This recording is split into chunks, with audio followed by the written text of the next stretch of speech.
Tanjung Berteh. Ini lagi menuju ke lokasi.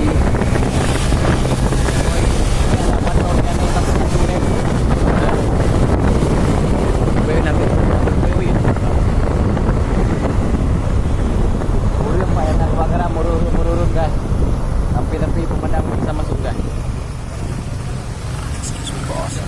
Ini lokasinya bro. Sekarang api banyak kali dah.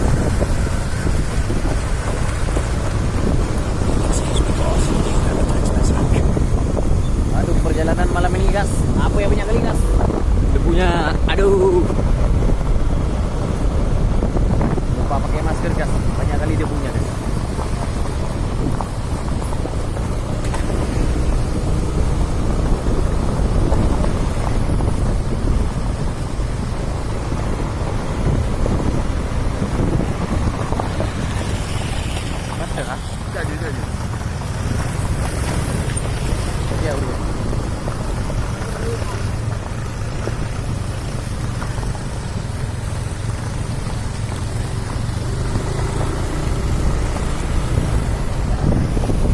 Sekarang benar deh.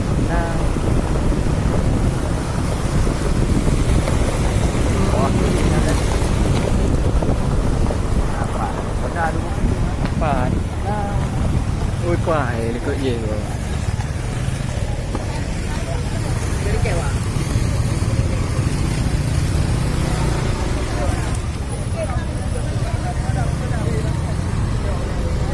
Đây cái biển motor nữa.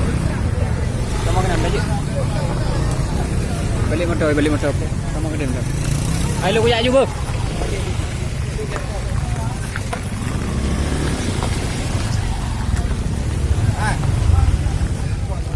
Leo đi, lấy ra này.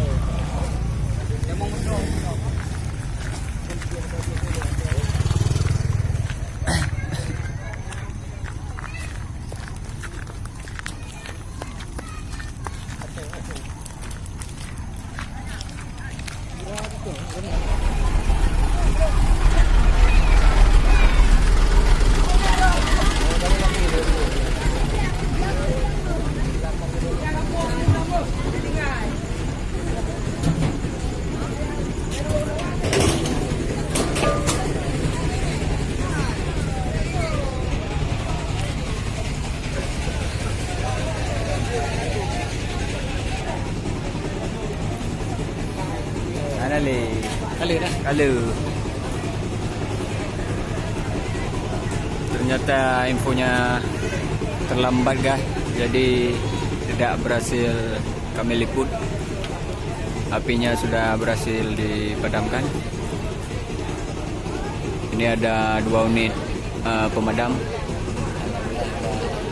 Alhamdulillah korban selamat, tidak ada korban dalam kejadian ini.